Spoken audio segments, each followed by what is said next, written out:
Petite vidéo sur l'un des combats les plus populaires de l'Arcades. Cette vidéo fait donc suite à mon analyse sur Deathmask et Aphrodite. Alors inutile de vous dire le combat, vous l'avez deviné, désolé pour ceux et celles qui voulaient que je parle de Worms versus Ayulia. Oui désolé si vraiment vous attendez ce combat, je suis navré. Ce combat était déjà bien populaire dans le manga et avait marqué les lecteurs. On peut d'ailleurs répéter qu'à ce moment-là, Masami Kurumada et ses assistants avaient œuvré pour rendre graphiquement le manga très beau, se rapprochant du style de Shingo Araki. Voilà pourquoi le plan où Shaka ouvre les yeux pour la première fois devant les renégats fait autant penser au style de l'anime, car il anticipait le fait que son manga serait adapté par le tandem magique Araki-Himeno. Hélas, il faudra attendre 13 ans avant que cela ne se produise. Saga, qui avait envoyé un terrible coup en guise d'avertissement à Shaka dans la maison du cancer, fait face au confident de Bouddha. Masami Kurumada sait que celui-ci ne peut pas être vaincu si facilement. Il y a une attente autour de ce personnage très importante. De plus, le mangaka n'a pas encore utilisé toutes les références qu'il avait en tête sur Bouddha, et pourtant, Dieu sait que le combat précédent face à Iki était déjà riche en références. Et en ça, on aura droit à une démonstration face à Gigante où Masami Kurumada utilise le folklore à travers les Shimimoryo, qui sont les esprits de la nature. Cette invocation n'a pas grand chose à voir avec le niveau du cosmos de Shaka.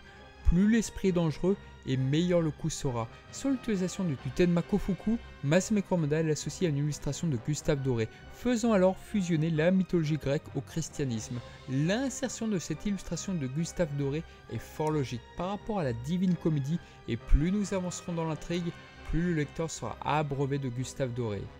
Le terme Kekai est souvent associé au château de Pandore, mais Shaka semble lui aussi en déployer un lorsqu'il fait face à plusieurs adversaires. Le terme sera popularisé par le manga X par les Clamp dans les années 90. Vive le Kekai de Subaru, oui c'est le meilleur, je le dis. L'autre grande trouvaille de Masami Kurumada concernant Shaka à ce moment-là, c'est le chapelet Mala, objet sacré souvent utilisé par les bouddhismes pour prier. Le nombre 108 a plusieurs significations, bien sûr, il nous ramène à la mythologie Suikoden, mais surtout aux 108 épreuves qu'a dû subir Bouddha avant de s'éveiller au Nirvana.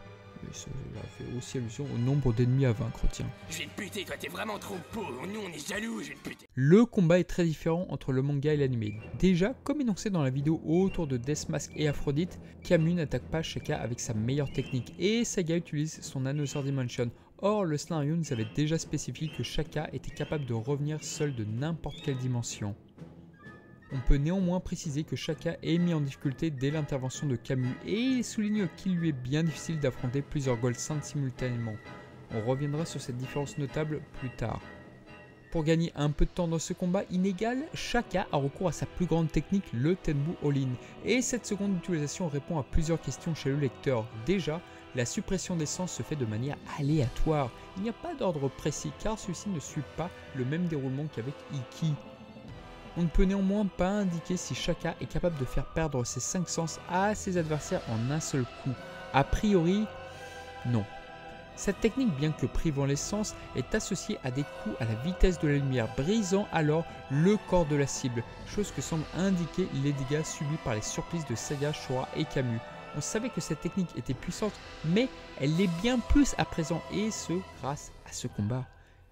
Shaka avait également indiqué que cette technique ne pouvait être contrée, et Saga semble le confirmer lorsqu'il demande à Shura Camus de s'éloigner de Shaka. On peut aussi voir une certaine ironie à la situation, car si Shura, Camus et Saga ne semblaient pas vouloir tuer Shaka, le Tenbu All-in ne semble pas tuer son adversaire non plus, mais à le rendre totalement inoffensif. Les renégats n'ont pas d'autre choix que d'utiliser la technique interdite, qui est très vite devenue populaire chez les fans, l'Athena Exclamation. La technique est vraiment intéressante. D'abord, elle est utilisable par 3 Gold Saints, jamais nous ne verrons cette technique utilisée par un nombre différent. Et cette technique semble être utilisable lors de l'utilisation du Tenbu All-in, alors que les techniques dites classiques, elles sont inutilisables. La puissance de cette technique est comparable à un Bing Bang. Et oui, pour terrasser le Tenbu All-in de Shaka, il faut avoir la capacité de créer un Bing Bang. Pardonnez du peu. Le combat se termine par ce qui semble être en apparence une victoire des renégats. Le corps de Shaka disparaît lentement et celui-ci laisse un message bien précis à Athéna. Le terme Arayashiki est bien trouvé car il compose de 2 mots écrits en sanskrit signifiant conscience et demeure. Kurumada utilisera ce terme pour définir le 8e sens qui permet de conserver son corps ainsi que son âme dans le monde d'Hadès. Alors, ce qui marque avec cet affrontement, c'est que tout est truqué. Les renégats n'y vont pas à fond et de l'autre côté, chacun se doute qu'au fond, ils ont une raison précise pour intervenir, mais il va néanmoins jauger cela et dans un lieu atypique au sanctuaire, le jardin aux salles jumeaux, l'endroit même où Shaka est supposé mourir. Et au final, on apprend que Shaka souhaitait en fait sa propre mort afin de se rendre aux enfers, avant d'être rejoint par Saori. C'est le combat le plus déguisé de toute l'œuvre. De ce constat-là, ce combat fait un peu office de poudre aux yeux. Et en parlant de cela, on va pouvoir s'attaquer à l'adaptation animée.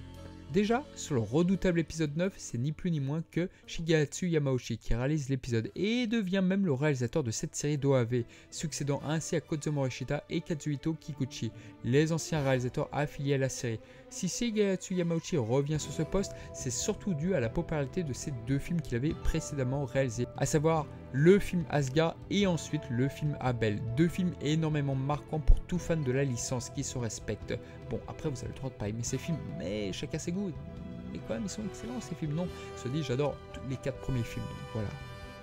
Pour le script, ce n'est pas Michiko Yokote qui officiera dessus, mais Fuji Bunya qui a écrit 6 épisodes sur les 13. Bien que discret, il ira de son interprétation. Alors, sans doute aidé par Shigehatsu Yamauchi, car dès que le combat commence, eh bien, tout est différent. Le scénario donne la part belle à Shaka qui ridiculise littéralement Shura et Camus avec une facilité déconcertante.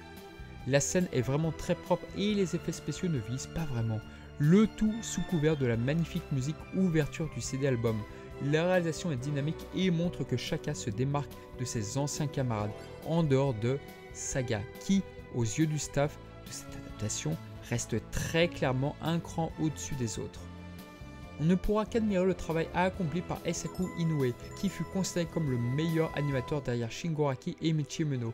L'évolution de son style à ce moment-là en 2002 est saisissante. Notons qu'à l'heure où je réalise cette vidéo, Eisaku Inoue a été gravement malade et sa santé semble s'être stabilisée. Nous ne pouvons que lui souhaiter un bon rétablissement.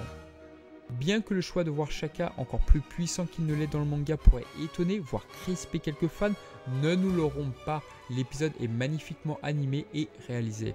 La Toei Animation a vite compris que cet épisode devait bénéficier d'un soin très particulier, à l'instar de l'épisode 57 de la série, qui est considéré aujourd'hui comme l'un des meilleurs de la série. Bien qu'ayant réalisé l'épisode 57 pour la conception du Tenbo All-in de 2003, les effets utilisés seront différents. On peut y voir derrière les renégats le monde du Kongokai, le monde des diamants, et celui du Teizukai.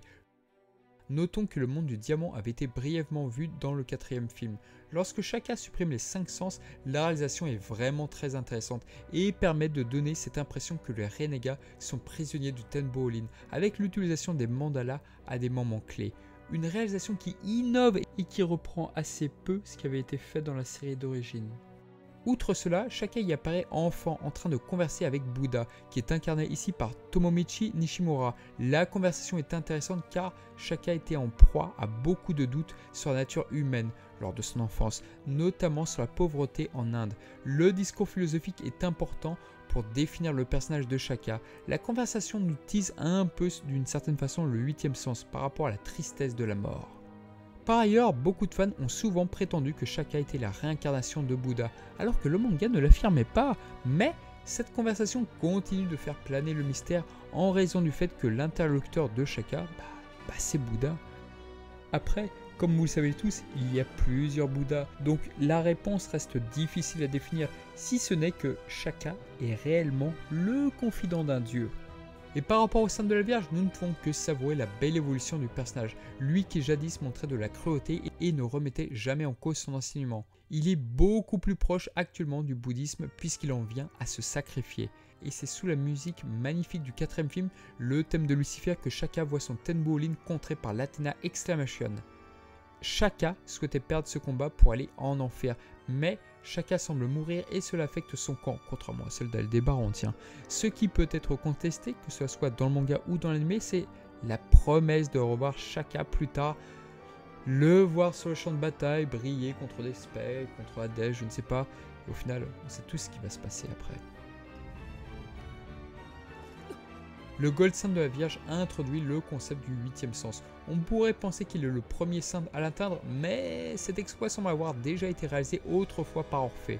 Tandis que du côté des traîtres, Saga et les autres étaient sur le point de révéler leur véritable motivation, mais un papillon féri les en empêche. Le combat fut très psychologique pour eux, qui devaient jusqu'à présent faire preuve d'astuce pour traverser les maisons et si possible sans tuer leurs anciens compagnons. Et c'est lors de leur combat contre Shaka que tout bascule et qu'un cap sera désormais franchi. Shaka ne bougeait pas d'un pouce, leur intimement d'utiliser l'attaque interdite à la fois pour le vaincre et pour prouver une fois pour toutes qu'ils ont bel et bien trahi Athéna. Les félons sont poussés dans leur dernier retranchement. Leur tourne inexorablement et ils sont surveillés en permanence par les Féris. Et bien que Shaka souhaite visiblement plus sa propre mort que la victoire, ils ne peuvent le laisser continuer à les priver de leurs 5 sens plus longtemps. C'est la mort dans l'âme que Saga, Shura et Camus renoncent à leur honneur de Gold Saint et se débarrassent de leurs derniers scrupules. Désormais, ils ne laisseront plus rien ni personne se mettre en travers de leur route. A ce propos, je vous recommande vivement l'excellente vidéo de Mythwriter sur le sujet. Alors, ce type de narration à travers les motivations inconnues des antagonistes fonctionnera à merveille et c'est un des domaines où Masami Kurumada excelle. Fier de ce combat, il réitérera dans Next Dimension à travers Suikyo, l'ancien maître de Tenma qui semble avoir rejoint le camp adverse et en fait on verra qu'il y avait beaucoup de raisons derrière. Avec ce genre de mystère, oui, Masami Kurumada parvient à nous retourner la tête avec plein de questions en suspense. Pari réussi. Quoi qu'il en soit, ce combat fera date car la tête d'affiche est bien trop importante pour être ignorée. Voilà, écoutez, j'espère que vous aurez aimé et je vous dis à très bientôt. Salut!